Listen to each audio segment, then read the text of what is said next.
Thank you. Thank you. No problem, David.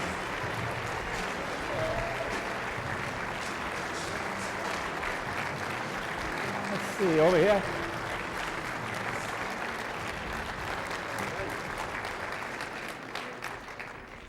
Right here, either way. Ladies and gentlemen, thank all of you. We're sorry we're a little bit late. I just mentioned a few moments ago, I've never been in a more ecumenical audience than this great audience of Democrats and Republicans and independents, but first of all, Americans. Thank all of you for coming out to welcome Senator Bob Dole. Let's give him a big round of applause.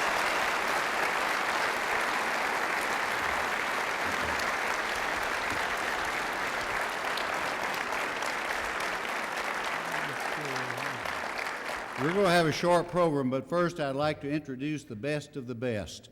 The volunteers, the newest chapter in America, the biggest chapter of inaugural City Year volunteers ever in the history of that great organization. City Year, y'all stand up. Thank you very, very much. Thank you.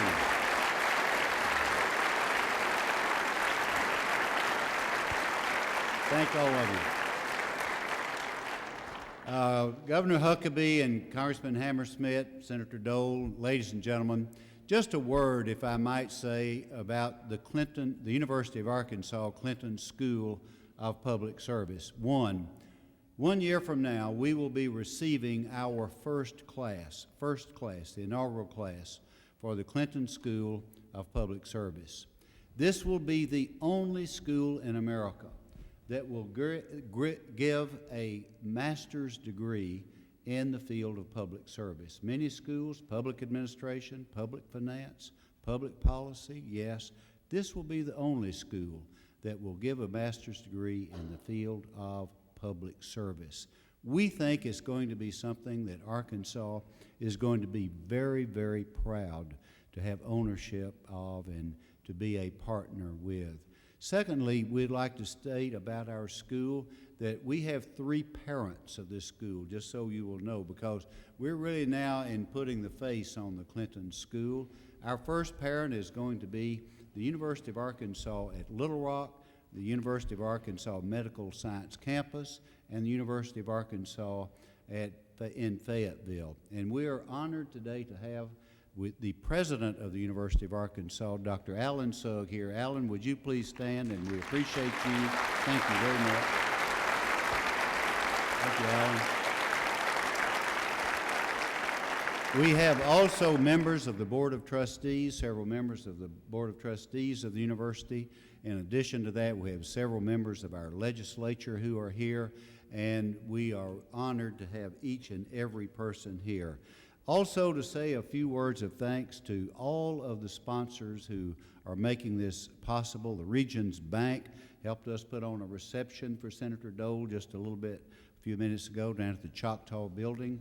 The Choctaw Building that you have seen right next to the Presidential Library is the old 1899 train station that some of you used to eat spaghetti in. It was the spaghetti warehouse, and the old spaghetti warehouse and the 1899 Choctaw Station, thanks to the Sturgis Foundation gift of $4 million, has restored and resurrected this wonderful classical building to a building of beauty and one that is going to house the Clinton School of Public Service.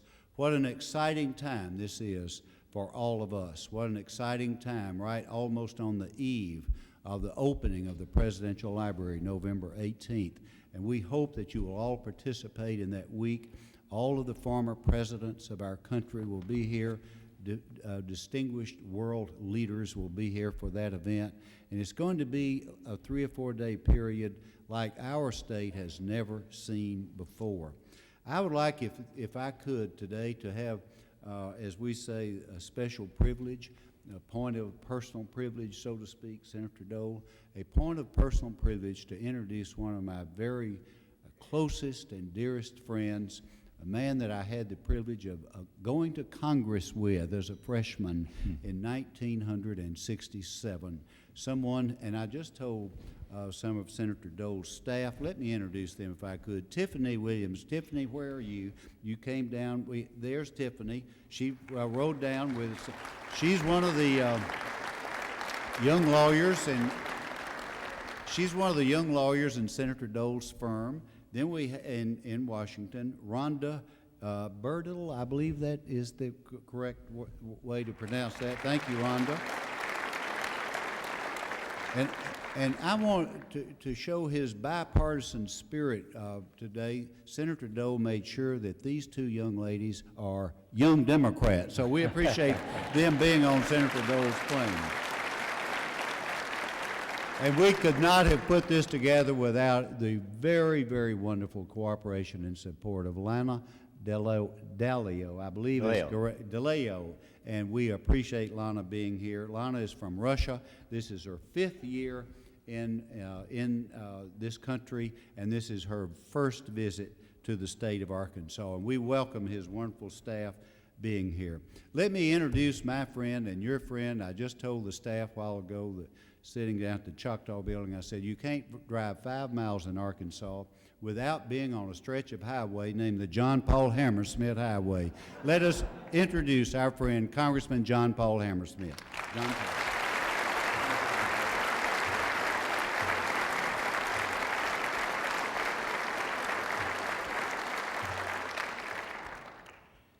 Thank you, David. You know, it's really an honor to be sitting here on this podium with 3 very, very distinguished public servants. They all have records of their own that are absolutely outstanding in serving the people and serving our country.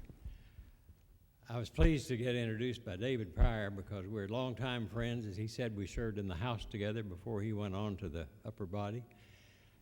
I refer to him as Congressman, Governor, Senator, now Dean David Pryor. You need to see David's office out there. It doesn't have the furniture in it yet, but he has a prime spot, and I know he's going to do a great job out there. Also, the reason we're here, of course, is because Senator Bob Dole's here. And he's also a longtime personal friend and one I served 2 years in the House with before he went on to the Senate. Yeah, for Saturday. So we're delighted that he's with us today. My real job is to make an introduction, but I don't need to make an introduction to this gathering, so I want to make a presentation. I want to present one of the greatest governors in the nation, Governor Mike Huckabee. All right. Thank you. Thank you very much. Thank you. Thank you. Thank you, sir. I want you to know how difficult it was to ask you to be seated and quit that, because I was really wanting to say, please, continue, continue. I don't get that very often. It is an honor and a joy to be here. I have the privilege of welcoming Senator Dole to Arkansas officially, and before he leaves today, it will also be our joy to send with him, and here it is, an Arkansas Traveler Certificate commemorating his official honorary citizenship in the state of Arkansas, which we are happy to present to him today, with our thanks for his coming and being the inaugural speaker at the Clinton School. I wanted to just express a simple thought today that I hope I can convey. When I was asked to do this, it was an incredible honor, and I was thrilled for this reason, because I truly do love Bob Dole as a human being. And let me tell you why. When I first ran, there weren't that many people that really were out there pitching for me. A whole lot of people had no thought I would win. By the way, they were right that first time. But it amazed me that one of the people who believed in me and was willing to come from Washington and invest his time, when every candidate on the Republican ticket in America would love to have had him, a person who did come to campaign for me and stand with me and encourage me, was Senator Bob Dole. Now, there was nothing in it for him. There was nothing in it for him.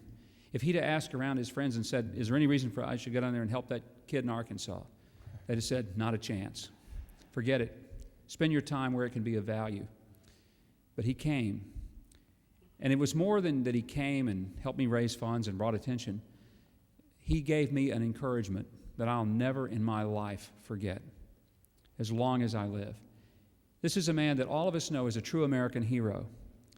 It's his image that really ought to be on our kids' walls instead of entertainment figures and celebrities from Hollywood or the music business, because he truly is an American hero, the real deal, the real thing, in his entire life of public service. But it was not just that he came, but an incident happened in our event in Bella Vista, Arkansas that I'll also never forget, and it made an incredible impression on me. As we were getting in the car and hurrying to the airport for the next event, knowing that we were behind schedule, needing to get on, an elderly gentleman approached the car and handed the senator an envelope, thick envelope with lots of information. And he said, "Senator, I have some thoughts here on how we can fix the federal deficit. I wanted to hand this to you. Thought maybe it'd become of some use." You know, I would have expected, honestly, thank you, and put it in his pocket, hand it to the aide who was in the front seat. And instead, when the aide turned around and said, "Senator, you may take that from me and I'll deal with it." Nice way to say, "I'll toss that later." The senator looked up and he says, "No, son, I'd like to keep that. You know, you may not realize it, but that gentleman right there may have an answer, and by gosh, we certainly don't have one in Washington right now." Here's what it told me. In the quiet privacy of that automobile, when no one really would have been noticing, Bob Dole saw that gentleman as an American citizen that deserved the respect of his attention.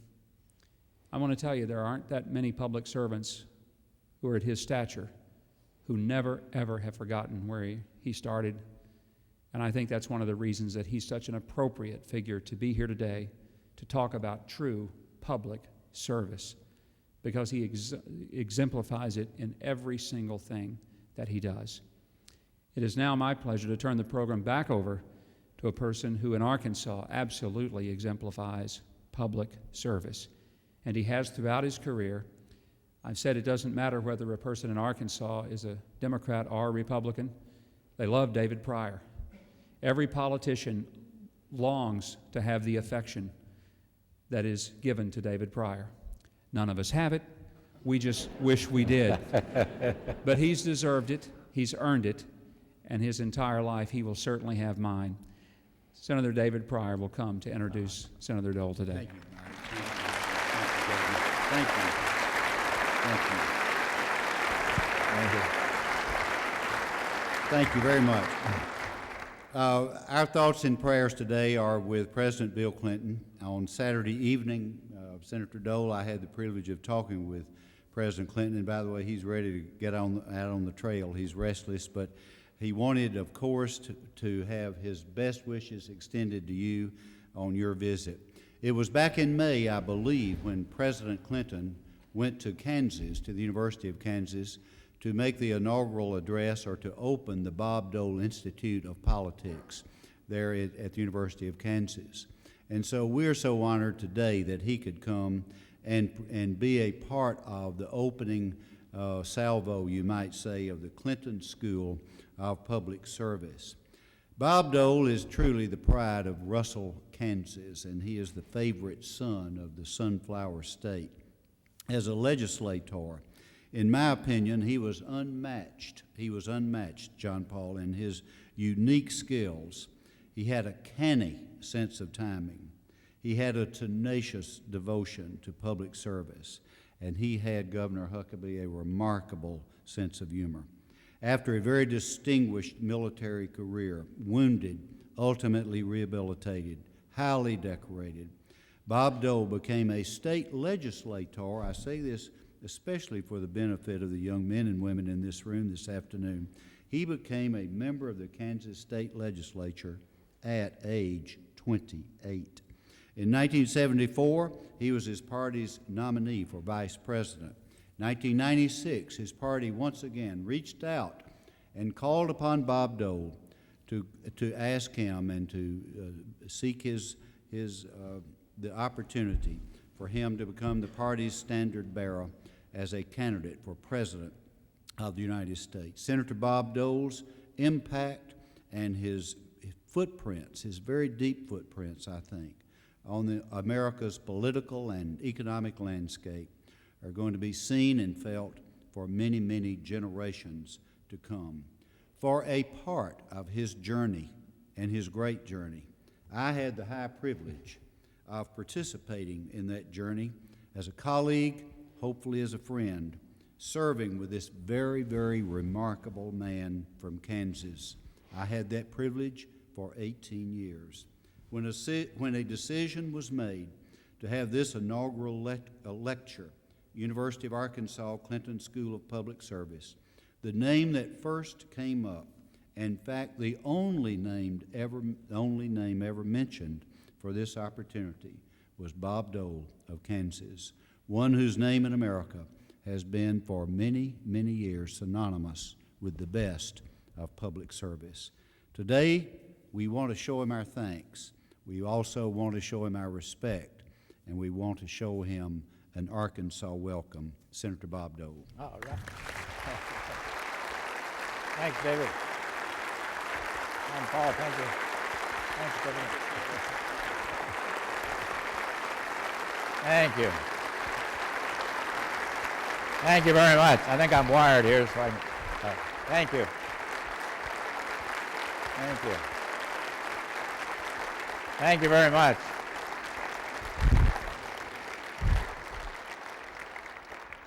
I'm all wired here. I feel a little like winning the trip.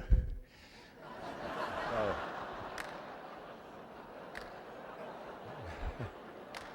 Don't say anything. Well, I'm very honored to be here, and when President Clinton was going in the hospital, I sent him an email. I said, if you need any Republican blood, I said, you got most of it in '96, but I'll send you a pint or two. So I haven't heard back, but he's recovering, so I know it must have been Republican blood that did the trick. But in any event, as David pointed out, well, we're all friends up here. We all say these great things about each other, and part of them are true, and part of them are still, we just can't get this out of our system. But people wonder about Bob Dole and Bill Clinton. Now, what do they have in common? Well, not much. I mean, it's more fun winning than losing. But as I'll say in my speech, I think we considered each other as opponents and not enemies in 1996. I mean, we weren't going to go out until somebody dropped, and the survivor said, I win. And Clinton was a winner, and I had 4 or 5 choices: go off in a corner and pout and say life isn't fair and da-da-da, or I could get up and try to do something else with my life. And at my young age, I thought surely I should do something else. I remember one of my bumper strips in '96 was Dole in '96. Somebody in the other camp put Dole is '96.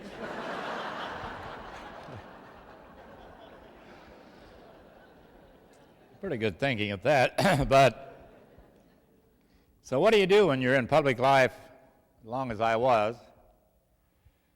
And suddenly I left the Senate voluntarily on June the 11th, 1996, thinking the American people want to see some politician come along who's willing to give up something instead of trying to get more and more and more.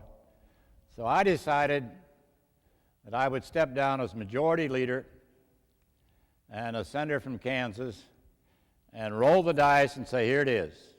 I knew I was behind. I knew it was going to be tough catching Clinton. But I thought this was our chance to just sort of get away from Washington. And I did it. A lot of people didn't apparently know that I did it, or it didn't make any difference to them, but I think I made the right decision. There comes a time, as David knows and John Paul knows, a time to leave. It's so hard to leave in politics. When you've been there year after year, term after term, and things just pile up, souvenirs and plaques and all that stuff, you keep saying, I'm just going to run until I die and let somebody else worry about it. And I think I can name 4 or 5 who probably adopted that. It's just too hard to pack. So you just keep on running. You know, I'll do it next time. But anyway, it's when I got out of politics, I didn't know quite what to do. I made a couple of commercials. I didn't bring any samples. It's hard to carry Pepsi around in your pocket, you know, but since Britney Spears was mentioned somewhere, I don't know the other place. about her long marriage. But I was asked to be in a commercial with Britney Spears. And this was 3 or 4 or 5 years ago. And I had to go to L.A. from Washington, D.C. And when I got there, Britney was gone, but the dog was there, Ted. And I was seated where David is, and Ted was at my left side, and we were watching Britney on television. Now, at my age, I wasn't certain what was happening on television. But when the dog started to bark, I was supposed to lean over and say, "Easy, boy." And I got it right on the second time. And I got a year's free Pepsi, and she got $10 million.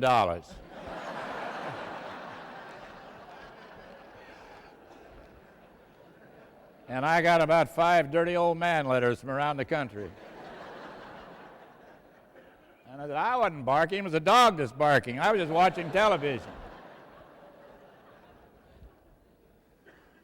But a couple of things we did, we compiled a couple of books. I didn't write the books, a compilation of, one was called Great Political Wit, and the subtitle was Laughing Almost All the Way to the White House.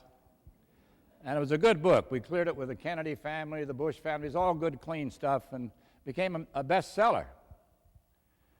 And I think you probably all heard the line that I don't know if these are all true or not, but one was attributed to Winston Churchill, who seated at a big dinner one night. The lady asked her, and they got in a big fight, back and forth, verbal fight, back and forth, right in each other's face. And she finally said, "Winston, if you were my husband, I would poison your coffee." He said, "If you were my wife, I would drink it."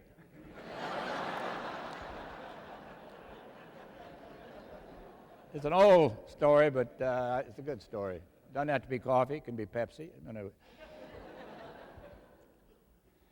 So we had a lot of those, we had a lot of fun. Then we decided, and I think David would agree, and John Paul, who served in Congress, I never saw a book on presidential humor, on what presidents had, foreign policy, economic policy, but did you ever see a book written about presidential humor?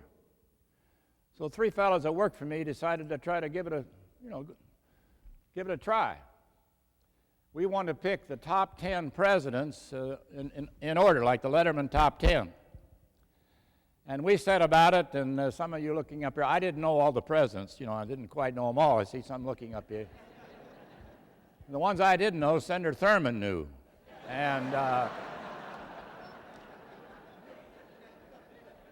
he'd been an intern for Jefferson, met Washington several times, and so he gets a lot of credit in the book. And we went over and over and over, and we went back to George Washington. Of course, they didn't have TV, the late night show, all this stuff. And went way up to the present time, and it was the election of 2000, and they were still counting or not counting, depending on your point of view, votes in Florida. But we had to get our book out. So we had to add one chapter. It was called Waiting in the Wings. It was all the Bush humor and Gore humor. And fortunately, we were able to get it all on one page, so it didn't hold up the printing very long.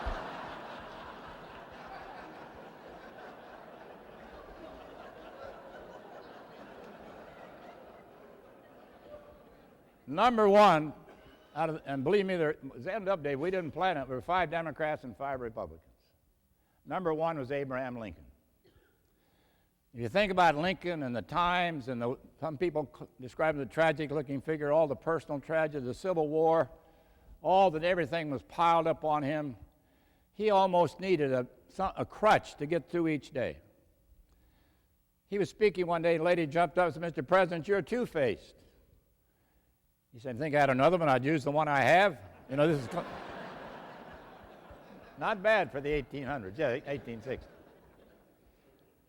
And Ronald Reagan, God bless him, whether you're a Democrat or Republican, he always had that little twinkle in his eye, and you forget on the way to the Oval Office what you're going there for, particularly after you rolled out a few jelly beans. You couldn't remember your name. But he walked into a group like this one day, and he said, "Boy, have I been getting a lot of flack lately since I ordered those B-1s." He said, "How was I to know they were airplanes?"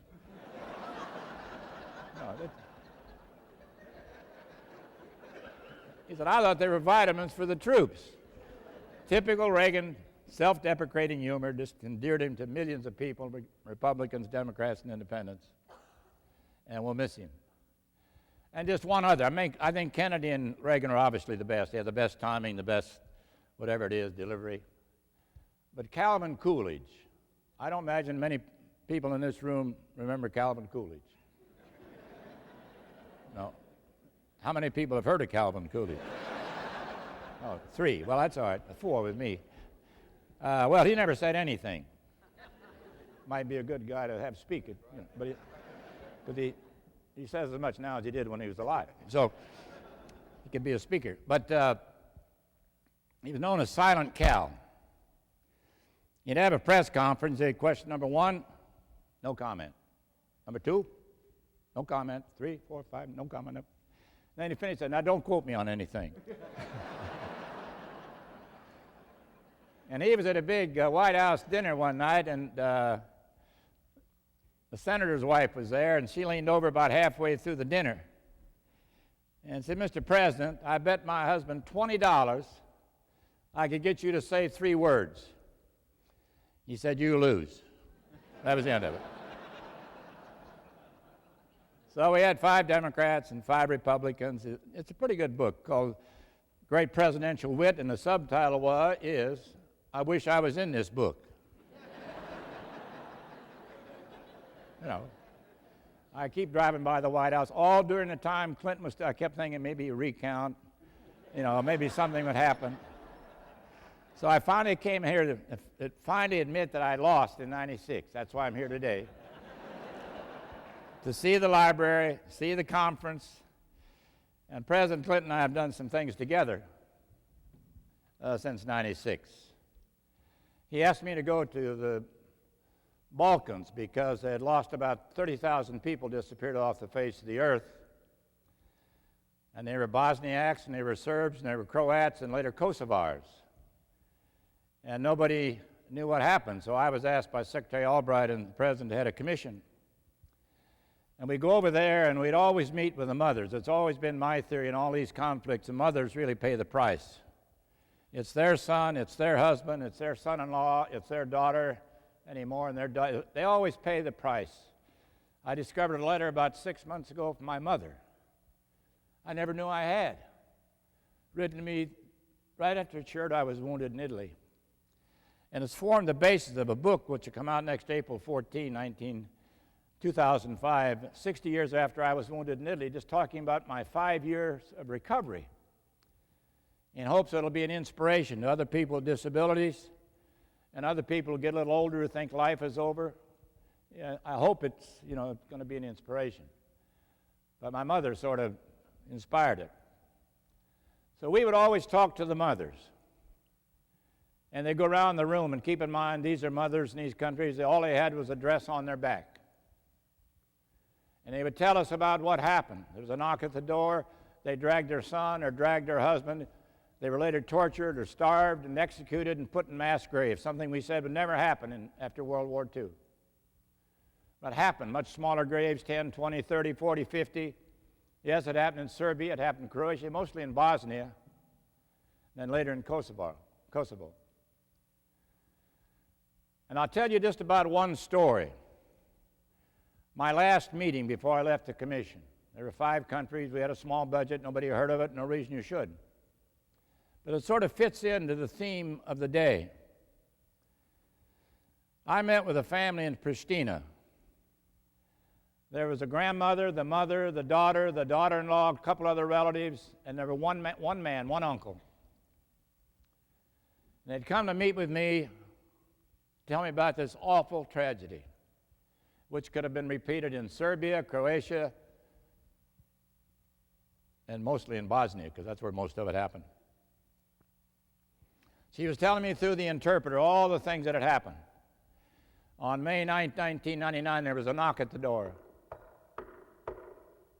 Outside, there were soldiers. Inside were 25 people. 25 people.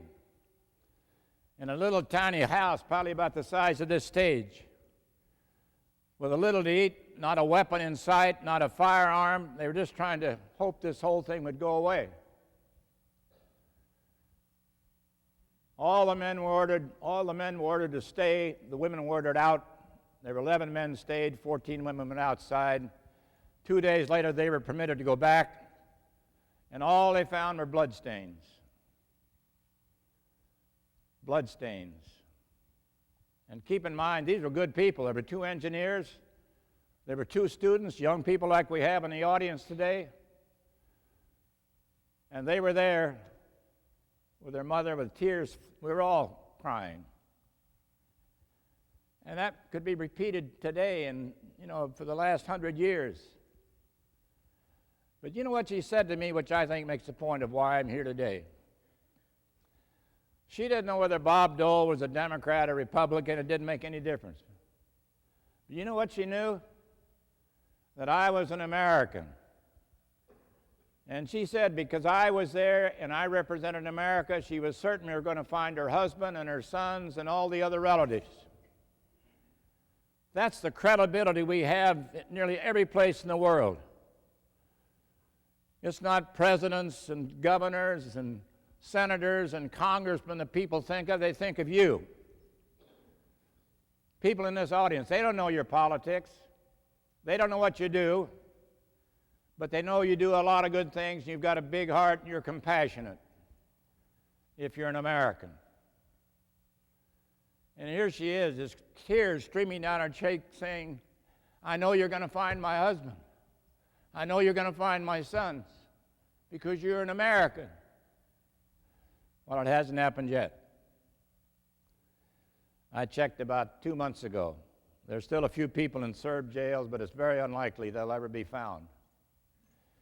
If you recall Vietnam and how we tried to bring closure to the families in Arkansas and Kansas and all across America by trying to identify the remains, and we used DNA techniques, and we identified so far about 10,000 out of 30,000, so at least the mothers and the children would know that these remains were my son or my father or my husband, and it would bring closure. Now that's what America is really all about. Oh, I believe in a two-party system, and I believe in competition, and I believe in campaigns. And sometimes politics isn't beanball. But in the end, the American people speak. And they're going to do that in a while. And I'm not talking about today's election. I didn't disappoint anybody in the media, but I didn't come here to talk about who's going to win or lose. I'll be happy to do that afterwards, but not now. Governor Huckabee's been a friend of mine, and John Paul and David and I worked together. I can only think of one time when I think David was pretty upset with me, because I think I was taking issue with some of Clinton's programs as a leader. They don't elect nonpartisan leaders. George Mitchell wasn't, I wasn't. We were good friends. And they said, David Pryor's coming to the floor. I said, oh, get me out of here. Because he defended President Clinton on the floor, did it very well. And Barbara, part of that team, and now Mark, there's still a Pryor and a Dole there, so things are going great shape in the United States Senate. They're keeping an eye on the rest of them. Kansas and Arkansas, actually 3/4 of Arkansas is Kansas. You know, 6 out of 8 letters, that isn't bad. So I feel at home here. And the traditions in Arkansas and Kansas and the philosophy were pretty independent people. In our little hometown, used to be, and I think it's pretty much the same. When I first ran for the state legislature, I went down to the courthouse and I discovered there were more Republicans than Democrats, so I became a committed Republican. But it didn't make much difference in our little town of Russell. If your name is Ben Jones or Betty something and you were a nice person, you're probably going to get elected. And in the local level, they didn't have that strong partisan feeling. Maybe at the federal level, but not at the local level. So I've thought a lot about what I ought to say today. I know it's a warm-up for the Razorbacks game, and I think you're going to win big tonight to make up for whatever happened. I don't know what happened last week. It seemed like something didn't happen. Somebody fumbled, and I've done that a lot, so I feel sorry for the guy. That won't happen tonight. I come from the land of the Jayhawk. You may not know the origins of the term, but back in the years before the Civil War, anti-slavery Kansans, who were dubbed Jayhawks, did battle with pro-slavery Missourians known as bushwhackers. And David has assured me there would be no bushwhacking here today. Like all of you, my thoughts in the last couple of weeks have been with President Clinton, and I understand he's doing very well. He's getting anxious to get back on the trail. He loves to get out and mix with people. That was his strength. And I'm certain he's going to be back there very soon doing all he can for John Kerry and others. David mentioned that President Clinton was kind enough to come to the University of Kansas. We had a totally sold-out crowd in the heat of summer, and we don't have air conditioning out in Fieldhouse. And it was hot. I thought I was going to faint.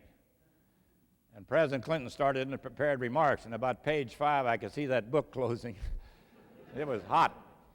So he went back and gave the speech he knew quite well and did a great job, and the students loved it, and the faculty. Then he went by and visited our Dole Institute of Politics. I don't qualify for a library, but we do have a little Institute of Politics. And so I'm happy to reciprocate in some small way.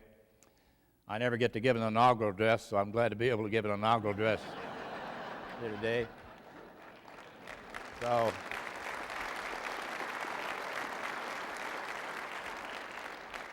I did have a pretty good one written for 1996.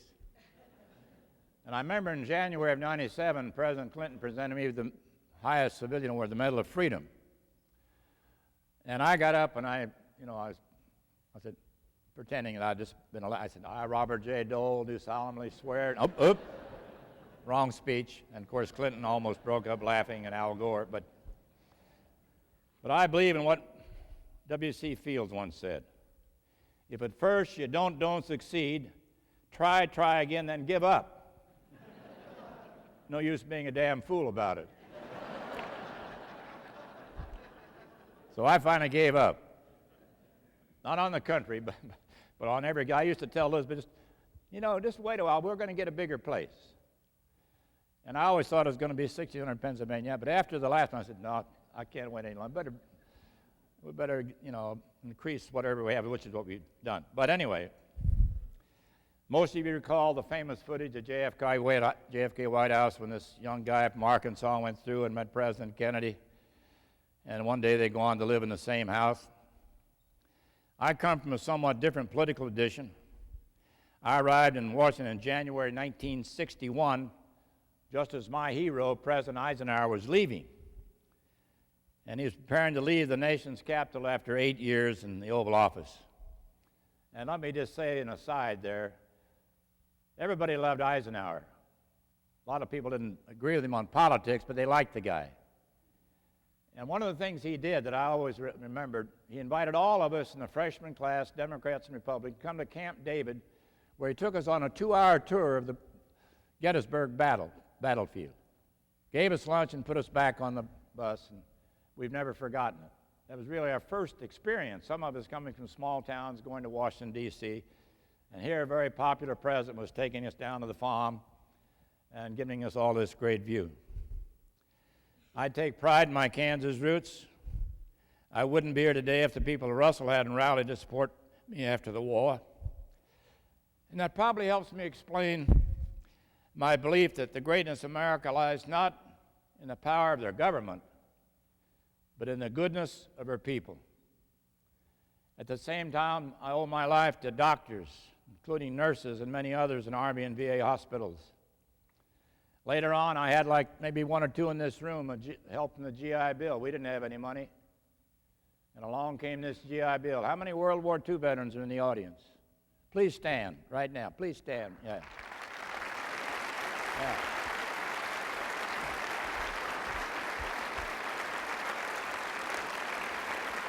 Thank you. Thank you.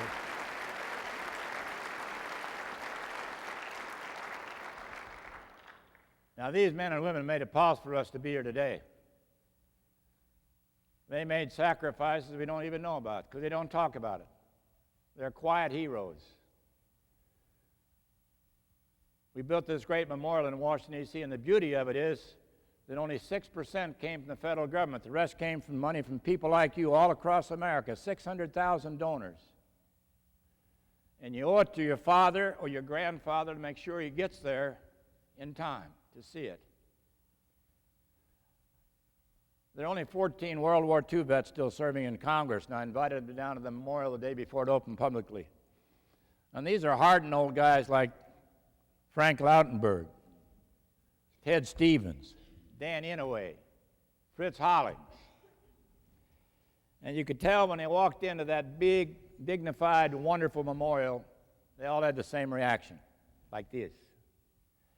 They're all sort of reflecting back in their younger days and where they were and what they did, and it made them feel good. And I think the story you take away from that memorial is pretty simple. It's been going on since before the Revolutionary War. That sometime in your life you may be called upon to make a sacrifice for your country to preserve liberty and freedom. That's all this memorial is about. And you owe it to yourself to see it. That's one time America was united. Tom Brokaw called us the greatest generation. The greatest generation weren't just those of us in uniform. You can't all wear a uniform. We had farmers and shopkeepers and preachers and college presidents and everybody else keeping everything going. And we were the greatest generation, but I think now that title has been transferred and it's been earned by the young men and women in Afghanistan and Iraq and Korea serving us around the world to protect liberty and freedom. They're the greatest generation.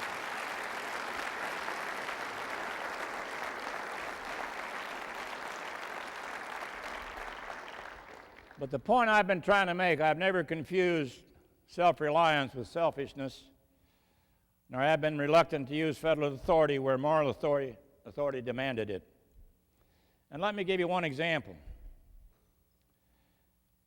one that may have special relevance here. I think of two school buses.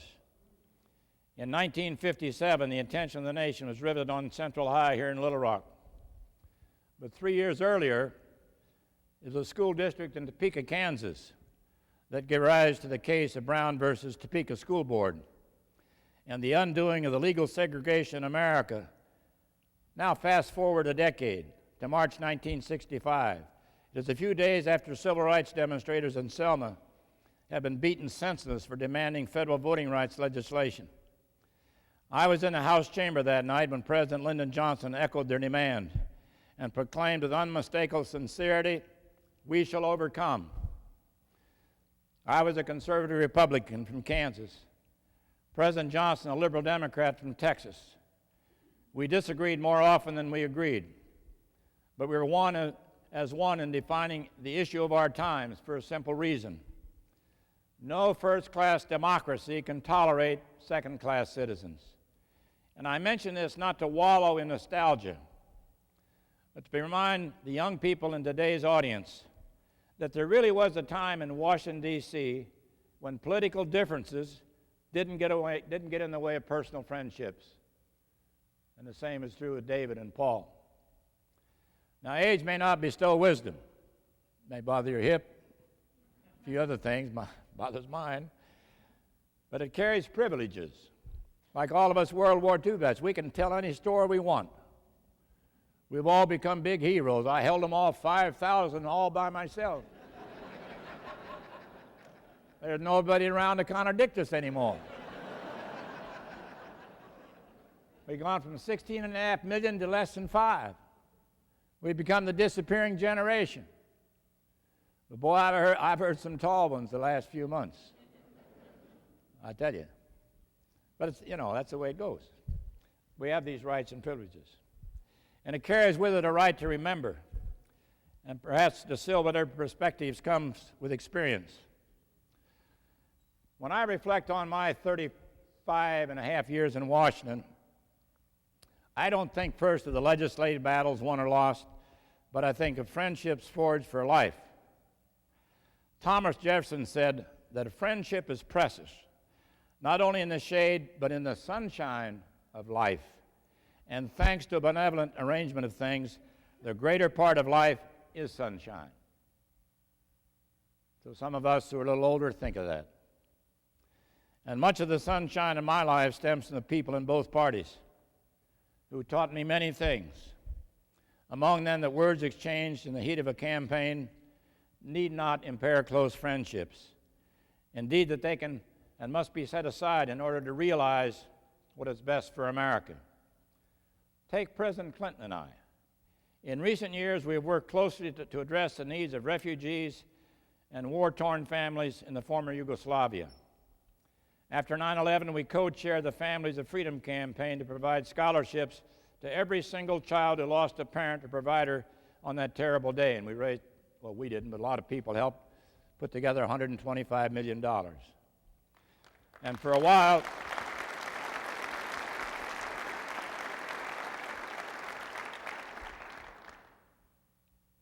we were even television pundits. The only act in history of 60 Minutes to stop the stopwatch. And when our contract expired, there was no talk of extension. Maybe a job there now, come to think of it. But anyway, and though our votes are likely to cancel out each other this November, our mutual respect transcends party loyalties. In 1996, he was my opponent. He was my opponent, not my enemy. As I said, there's a difference. As it happened, I may not have entered politics, certainly never run for the Senate if it were not for a Democrat named Philip Hart. I first met Phil Hart at Percy Jones Hospital in Battle Creek, Michigan. I was there recovering from my war injuries, so was Dan Inouye, Senator Inouye from Hawaii, who today, I think this year, running probably unopposed. Phil was less severely wounded than Dan and myself, and he ran errands for the rest of us from the morning to night. And all three of us talked about the future. We were 20-some years old, 21, 22. Phil said he regarded politics as an opportunity to make a more humane life for everybody. I remembered Phil's advice in the spring of 1969, April 14, was the 24th anniversary of the day I was wounded in Italy. It was also the occasion for my first floor speech in the Senate. In those days, you had to wait a while before you spoke, before you gave what you call a maiden speech. And for as long as I was in the Senate, I chose to talk about the challenges faced by disabled Americans. I did it every April 14, or close thereby. And I didn't just talk. With the help of David and John Paul in the House and many, many others of both sides of the political aisle, we took a page out of Phil Hart's book. He was the conscience of the Senate. If you go back to Washington now, you visit the Hart Building, named after Phil Hart. I will always remember the wheelchairs on the White House lawn when the first President Bush signed the Americans with Disabilities Act into law more than a decade ago. It's a sight you'll never forget. People on gurneys and had their dogs and wheelchairs, 3,000. To sign the Americans with Disabilities Act was a long, long overdue. You know the days when people in wheelchairs would roll up to a restaurant, and there was a curb 6, 8 inches high. They might as well have been in some other country. They're good consumers. There are 40 million of us.